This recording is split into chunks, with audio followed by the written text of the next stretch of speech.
যাদের মনে হয়েছিল ডক্টর ইউনূস কেবল একজন অর্থনীতিবিদ, তারা আজ জীবনের সবচেয়ে বড় ভুলটি করলেন। তিনি বুঝিয়ে দিলেন, মাঠের রাজনীতিতে স্লোগান দিয়ে যা অর্জন করা যায় না, বিশ্ব রাজনীতির এক দাবার চালে তার চেয়ে 1000 গুণ বেশি আদায় করা সম্ভব। এক মাস ধরে জামায়াত এবং 11 দলীয় জোট রাজপথে ঘাম ঝরিয়ে যে বিজয় আনতে পারেনি, ডক্টর ইউনূস মাত্র একদিনের এক ফোন কলে সেই অসম্ভবকে সম্ভব করে দেখালেন। আজ সকালে নিউ ইয়র্কে জাতিসংঘ সদর দপ্তর থেকে আসা একটি খবর বাংলাদেশের ক্ষমতার মসনদকে কাঁপিয়ে দিয়েছে। ডক্টর ইউনূস সরাসরি জাতিসংঘের মহাসচিবের সাথে কথা বলে জুলাই সনদ বাস্তবায়নের যে নীল নকশা চূড়ান্ত করেছেন, তাতে বিএনপি সরকারের পায়ের তলার মাটি এখন পুরোপুরি সরে গেছে। বাংলাদেশের রাজনীতিতে গত কয়েকদিন ধরে যে নাটকীয় মোড় লক্ষ্য করা যাচ্ছিল, আজ তা এক অভাবনীয় উচ্চতায় পৌঁছেছে। গত 12ই ফেব্রুয়ারির গণভোটে দেশের 68.59% মানুষ জুলাই সনদ বাস্তবায়নের পক্ষে রায় দিলেও বর্তমান বিএনপি সরকার তা নিয়ে এক প্রকার লুকোচুরি খেলছিল।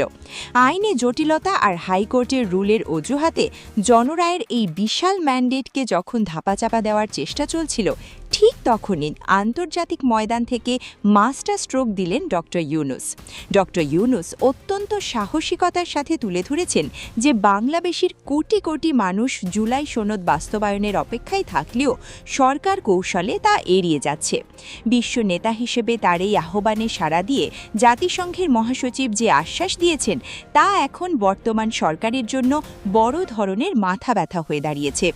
জাতিসংঘ স্পষ্টভাবে জানিয়ে দিয়েছে যে তারা বাংলাদেশের এই গণতান্ত্রিক আকাঙ্ক্ষাকে গুরুত্বের সাথে দেখছে এবং জনরায় বাস্তবায়নে তারা সরকারের সাথে সরাসরি কথা বলবে।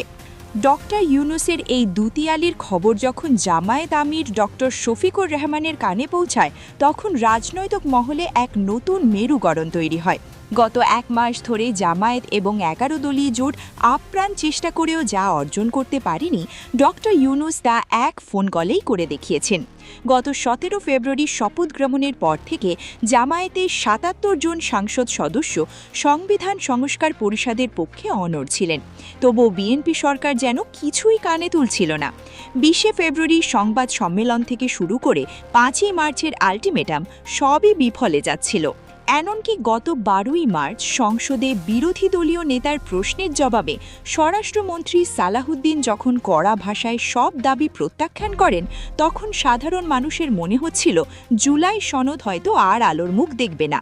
কিন্তু ডক্টর ইউনূসের এই গেম চেঞ্জার পদক্ষেপে এখন দৃশ্যপট বদলে গেছে। জামায়াত আমির ডক্টর ইউনূসের এই কৃতিত্বকে আন্তর্জাতিক কূটনীতির জয় হিসেবে দেখছেন। তিনি স্পষ্ট করেছেন যে জামায়াত যা রাজপথে পেরে ওঠেনি, ডক্টর ইউনূস তা বিশ্ব দরবার থেকে আদায় করে এনেছেন।